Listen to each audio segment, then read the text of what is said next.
Welcome to Take It from the Iron Woman. My name is Susanne Müller, your host and the Iron Woman. This podcast is about empowering yourself and others to make real changes in the world.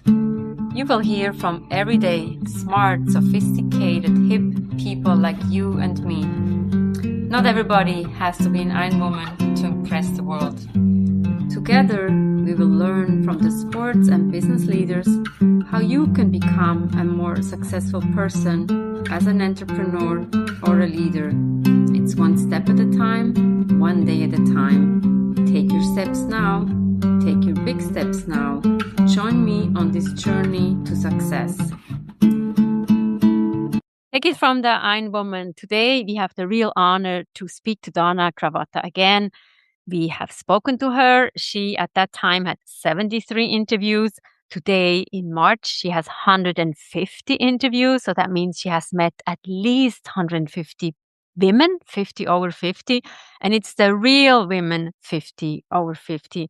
And she's also produced 18 panels. Donna, just give us a little intro. Who are you? What do you do? And why is it so much fun for you? I help women over 50 become intentionally visible. And I do that through a series of things. The Real 50 Over 50 is one. It's a weekly live stream that I do on Facebook, LinkedIn, and YouTube every Wednesday at noon Eastern. And what we started to do is on the last Wednesday of the month at noon Eastern, we do a meet and mingle because I realized I had amassed this group of incredible women that didn't know each other. So I wanted them to meet each other. It's very laid back. We just get together for an hour and meet and mingle. If anybody wants to come, just head over to the events page on my website and there's a link there to join. It's been really special to see people have these connections, and then 2 weeks later they're like on each other's podcasts and they're doing things together. That just makes me really happy because I believe that it's us who's going to change the world. Indeed. And the meet and mingle is just something, what I experience is you share your authentic self. It's not a competition. It's more to support each other, lift each other up, and also have some fun because we know we all have jobs as an executive coach or you as the interviewer. In a way, it's lonely. So when we have the opportunity to talk to each other, to mingle, and also to learn from each other, it's really fantastic. And when would we ever meet people from around the globe doing different things? That's what I really appreciate. Yeah, where I live now for 20 years, and I don't know very many people because my whole world is virtual, and I know people everywhere. There's people from all over the place in these little groups, and they're usually somewhere between 10 and 20 people, and it's small and intimate, and it's not anything structured. There's no breakout rooms unless somebody requests them. And we just get together and hang out. We were neighbors, and we just, okay, let's all have lunch, or let's sit down and have a cup of coffee. Let's go take a walk. Let's all get on Zoom and hang out for an hour.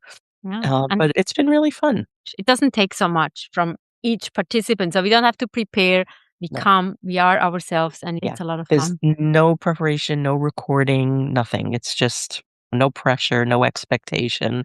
Just come and be a good person. I want to say thank you so much. You do so much great work for all of us, the Real 50 Over 50. And I get inundated in a positive way by your content on Friday, Sunday, Wednesday. How does that come all together? I was doing so many different things. I didn't want to mash everything into one communication. So what I started to do was just create content on different days. So every Sunday, I send out a Sunday edition of a Real 50 Over 50 email, and it's basically repurposing some of the content because there's so many great stories and interviews, and most of it is evergreen in nature. I don't want it to get buried. And I share what's coming up with interviews and events, and I share connection stories. Just you, for example, you've interviewed 8 people from community, and we've got a whole new crop. I was intrigued. Where do you find those women? And then I can steal them. Yeah, you could steal them. I want you to, I'll help you steal them. Yeah. And in a way, I listened to your interview and I was like, I want to get something else out of those women. Hopefully, the women get two opportunities to talk to you and then talk to me, and we have two different slants. So, because everybody has more than one story, that's at least my opinion. Yeah, totally. And that's when I started this, that's the thing that really fired me up is, the magic happens in the alchemy when we do things together. But anyway, that's the Sunday email. On Mondays, I send out a LinkedIn newsletter called Be Intentionally Visible, and that's where I share visibility strategies. And on Wednesday, I do live interviews on Facebook, LinkedIn, and YouTube. And then on Fridays, I send out an email called Friday Finds, which is mostly tips and tools and experiments. A lot of it is around AI because I'm a big AI user and I use it a little differently than most people do. So I like to share what I find along the way. And that's what I've been sharing. It's a lot, but honestly, I use AI for a lot of content creation, but I'm creating from my own content. I've been in business for 19 years and I have a massive amount of content that I can pull from. It's been really fun watching it come together in different variations in different forms. And it's been a real mirror for me to be able to see a different perspective of my own work because it's very skilled at recognizing patterns and it's seeing patterns in my work that I couldn't see because I was too close to it. Isn't that interesting that you're so close to it? And then when you put it into AI, what are blind spots and they find something, you're like, hey, come on. I started to just write these articles, LinkedIn, and it was not a plan. And about 3 weeks into writing these articles, I realized it was a series. It was the whole foundation of the work that I do. So at that point, I course corrected and made it a series. And then I was like, okay, and these are the other articles I need. And then I referenced it back that they all go together. To see it all come together in that way, I never really saw it like that before because I was always doing the next thing. But to be able to pull it together into this cohesive way where each article represents a different segment of the work, but yet they all come together. It's as if you have a coworker who thinks like you and who says, hey, what about, I have another idea. Can we add that into it? I think this is fantastic. I'm using it too. Maybe not as much as you, but I'm also fascinated with what can be done. But you also have to, somebody once said, you need to feed the good stuff in so you get the good stuff out. It's almost like a healthy diet. The healthier you eat, the healthier you feel. So it's the mindset that needs to be changed because if people think that our work will go away, especially as a coach, there will be no more coaches. I don't think so because the higher level thinking, the putting everything into perspective, AI cannot do that now. I really think that, we can get it to do some of the work that we don't want to do, the work that doesn't really necessarily need to be us doing it. And then that frees us up to do the things that only we could do. Yes. That's empowering. I don't think that's limiting in any way. And I'm excited to do more work that I love to do because that minutia thing that is like hard and you're like spending hours is not necessary for our work. But also to have this sidekick, doesn't sleep, doesn't eat, doesn't get cranky, doesn't get tired, and at most costs $20 a month.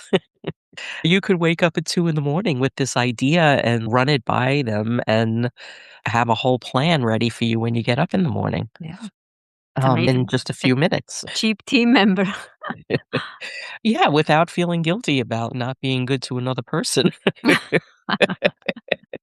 You have to be polite. Yeah. Yes, but you're not starving somebody, you're not being like a greedy person. You're working with something that doesn't require the things that humans need. I love it. Be more human. I know. To be more human. That's all what we need and what we want to be more human. And tell us a little bit more about the Be Visible community or the programs that you're offering, because I think this is such a great program. Anybody needs to know about it and sign up, hopefully. It's a culmination of 40 years of work. I worked in law firms for 25 years before I started my business in 2006. And I was on the admin side, but I worked many different jobs over the years. When I left, I didn't realize what I was doing until a few years after I left, but I was doing organizational design work. I carried a lot of that into my business as my business started to grow. My business kind of settled into PR, social media, content development, SEO, and really building your personal brand online in a meaningful way. And I never really got into like ads or 10x, like that whole 10x and hustle culture. That was never my way. I was always more of how could we use these tools to build relationships and find meaningful connections and create work that matters and things that will last and not things that are trendy and we're gonna have to rebuild everything every year. I learned early on that we needed to separate the things that change and the things that don't change because you can foundationally build with the things that don't change, and that can be content or conversations or interviews like this, whatever it may be. And then the things that change, you need to set that up to be a way that's easy to manage so it's not like burning you out because everything changes so fast and it's just getting faster. So having that balance of figuring out like what's my foundation and what's the frill on top of that, that was really a definitive moment in the arc of my work. But what I did is I had a course that I created like 10 years ago, maybe. And I had that for 5 years. I had 200 people in there, and it covered all the social media, PR, SEO, content, everything. And I got burnt out because I had a team of 5 people, and we couldn't keep up with it. And I started to get bigger clients, so I closed that down, but I brought that whole methodology into working with the bigger clients, which again, I brought in all the experience from working in the law firm. I did that for a couple of years and burnt out again because I didn't wanna run a team. Like, my son went off to college, and I was like, "I have an agency. I don't wanna do any of this. It's too much.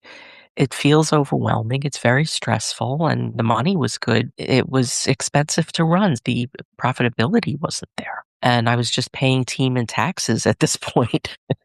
Yeah. So, I stopped again. This was about almost 3 years ago, and I redesigned my business to something simpler, and I took myself through my process. And when I did that, I went back to that course that I had in 2012 created, and that's what Be Visible is. It's the next version of that. So So it's like an evergreen that you repurposed in a way yeah, for others.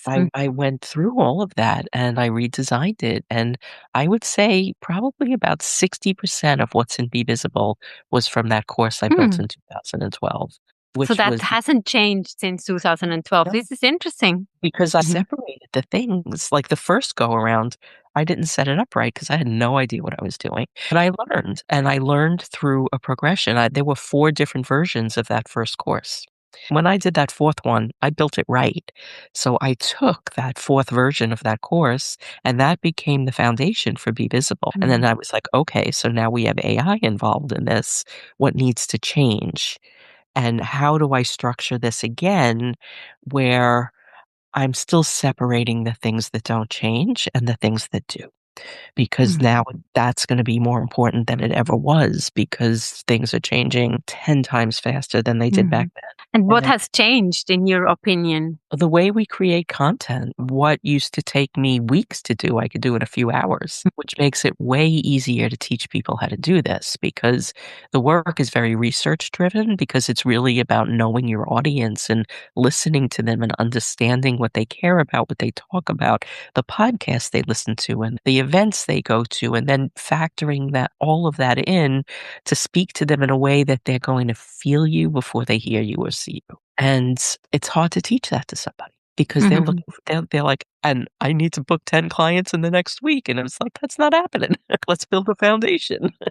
The people, they are used to the quick fix, so the Yeah. 10x, 100, whatever, and make 1 million in 2 days would be nice, but it's Yeah. not happening. And isn't it hard work when It's you do hard it work. right? It is hard work, but here's what the result, what the reward, I should say, is that in 2022 or 2023, whatever year it was, I was able to rebuild a business on something I built in 2012.